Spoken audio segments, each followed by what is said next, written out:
In this question, it says find the direction cosines of two lines which are connected by the relations L minus 5m plus 3n equals to 0 and 7L square plus 5m square minus 3n square equals to 0. तो हम लोग क्या करते हैं ना students, हम लोग सबसे पहले इन दो इक्वेशंस को सॉल्व करेंगे आपस में. तो फ्रॉम द फर्स्ट इक्वेशन हमको क्या आ जाएगा, L का वैल्यू आ जाएगा 5m माइनस 3n. और अगर इस वैल्यू को हम दूसरे इक्वेशन में पुट करेंगे तो हमको क्या मिल जाएगा, हमको मिलेगा therefore 7 into 5m minus 3n का whole square plus 5m square minus 3n square is equal to 0. तो अब हमारा काम क्या है, हम फर्स्ट ब्रैकेट को ओपन करेंगे. तो ये आ जाएगा 7 into 25m square plus 9n square minus 30mn plus 5m square minus 3n square is equal to 0. तो 25 into 7 is 175 and 175 plus 5 is 180m square और n स्क्वायर है 9 7 63 minus 3 is plus 60n square और बाकी क्या बच गया minus. तो ये हमारा इक्वेशन हो गया.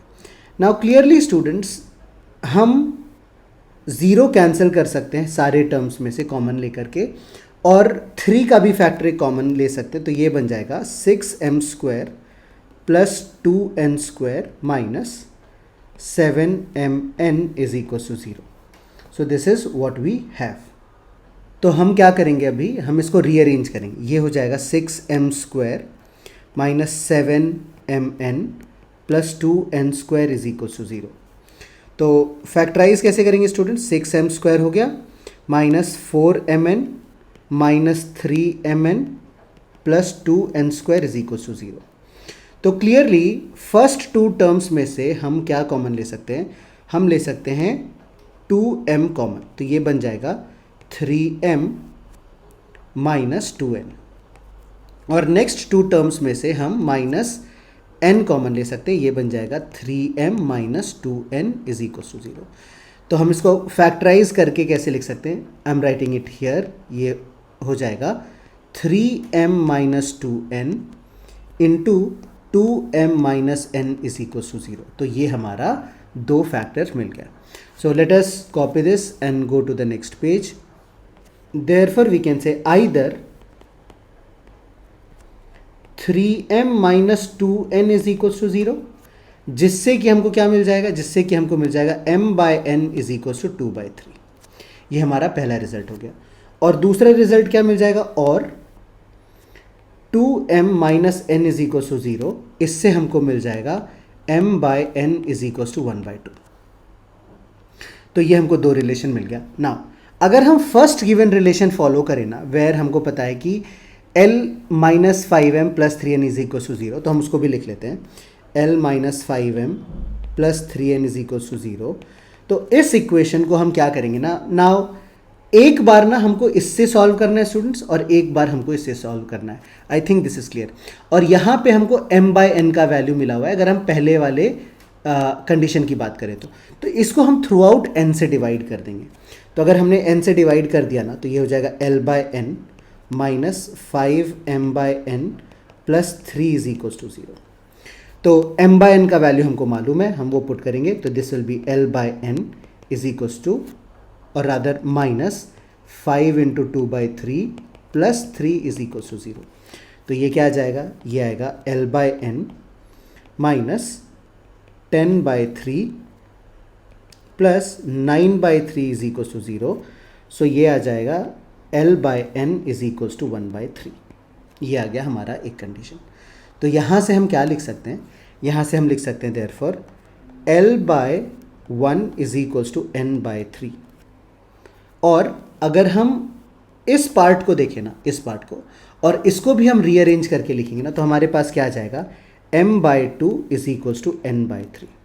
सो फ्रॉम दीज टू इक्वेशंस हमको क्या मिल गया, L by 1 is equal to m by 2 is equal to n by 3. I hope this is clear students. तो हम क्या करते हैं इसको, रेशियो का एक प्रॉपर्टी होता है, तो this can be written as under root of L square plus M square plus N square. So नीचे भी क्या आ जाएगा, under root of 1 square plus 2 square plus 3 square. I hope clearly दिख रहा है. तो इसको हमको नेक्स्ट पेज पे वापस से लेके जाएंगे हम, तो ये बन जाएगा. Now we know students, L M N जो है ना डायरेक्शन कोसाइंस होता है, and L square plus M square plus N square क्या होता है, ये हो जाता है 1. तो न्यूमरेटर हमारा क्या बन गया 1, और नीचे बन गया हमारे पास 3 square is 9 plus 1 10 plus 4 is 14.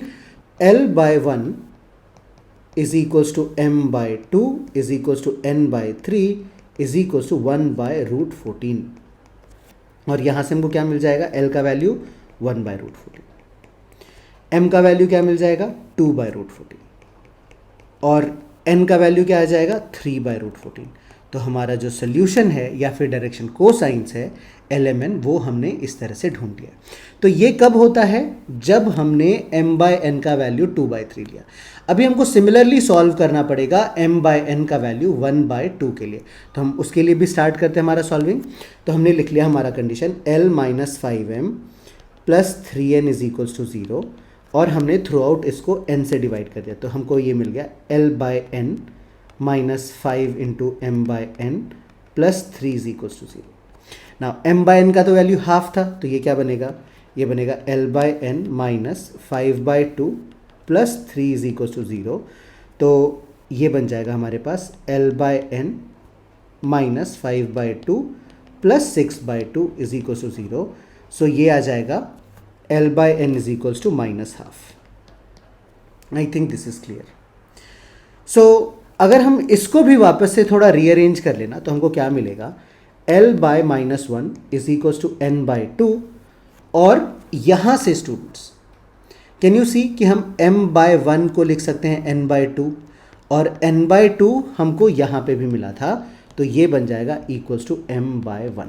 तो ये हो गया हमारा पूरा का पूरा इक्वेशन जिस फॉर्मेट में हमको चाहिए. तो जैसे कि हमने लास्ट में किया था, एक और बार वापस से हम इसको लिख लेते हैं प्रॉपर ऑर्डर में. l by minus 1 is equals to m by 1 is equals to n by 2. ये हो जाएगा under root of ratio and proportion का प्रॉपर्टी यूज करके under root of L square plus M square plus N square upon under root of minus 1 का square plus 1 का square plus 2 का square. तो ये हो जाएगा 2 का स्क्वायर 4 प्लस 1 5 प्लस 1 6, और न्यूमरेटर में आ जाएगा हमारे पास 1. तो ये आ जाएगा हमारे पास basically 1 by root 6. I am writing it down here. तो L की वैल्यू क्या आ जाएगी, तो L का वैल्यू आ जाएगा हमारे पास minus 1 by root 6 students. M का वैल्यू आ जाएगा 1 बाय रूट 6, और N का वैल्यू आ जाएगा 2 बाय रूट 6. तो these are the direction cosines in the second case. So 2 set of direction cosines are possible. एक बार हमने यहाँ पे ढूंढ लिया, आई थिंक हमारा आंसर यहीं पे है, 1 by root 14, 2 by root 14, 3 by root 14, और दूसरा सेट ऑफ आंसर्स है minus 1 by root 6, 1 by root 6 and 2 by root 6. So this is how we solve such type of questions. ये बहुत टिपिकल क्वेश्चन है स्टूडेंट्स, ऐसा हमेशा you will come across in your during your studies for your 11th and 12th JEE के दौरान ये आपको आएगा, and also for your board examinations. And it is important कि इस टाइप के क्वेश्चंस आप रिवाइज करो. आई वुड सजेस्ट कि 2 बार इस क्वेश्चन को सॉल्व करो, एक बार देख के और एक बार बिना देखे, जिससे कि इस तरह के क्वेश्चंस कभी भी फ्यूचर में आए तो you will be able to solve.